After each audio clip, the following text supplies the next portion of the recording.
આણંદ ખાતે પ્રચાર સભામાં સાંસદનું વિવાદિત નિવેદન। આંકલાવ તાલુકા પંચાયતની પ્રચાર સભામાં વિવાદિત નિવેદન સામે આવ્યું છે। નાયબ મુખ્યમંત્રી હર્ષ સંઘવીની હાજરીમાં કાર્યક્રમ યોજાયો। સાંસદ મિતેશ પટેલનું મતદારોને વિવાદિત નિવેદન। કોંગ્રેસ ઉમેદવાર જીતશે તો ₹1ની ગ્રાન્ટ નહીં આપીએ તેમ કહેવું છે મિતેશ પટેલનું। નિવેદન બાદ રાજકીય માહોલ જે છે ગરમાયો છે। तो एमने वॉश आउट करीशुं पण जो कदाच एकाद पण जीत्यो ने एने आपणे ₹1 ग्रांट नहीं आपी। हूँ तमने अहींयाथी कहूं छुं के ₹1 आपणे ग्रांट नहीं आपी। आपणे ए रीतनुं आंकड़ाओ बनाववानुं छे।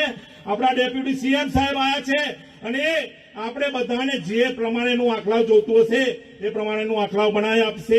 અને અત્યારથી જ આપણે એક બધા જે અહીંયા બેઠેલા છે અને બધાનામાં એક તાકાત છે કે આપણે 2027માં ભારતીય જનતા પાર્ટીના વિધાનસભામાં આપણો ઉમેદવાર જીતશે અને ત્યાં આગળ આપણે મોકલીશું અને આંકડા મત વિસ્તારમાં અત્યાર સુધીના જેટલા કામો નથી થયા બધા કામો કરીશું। સાહેબ 2000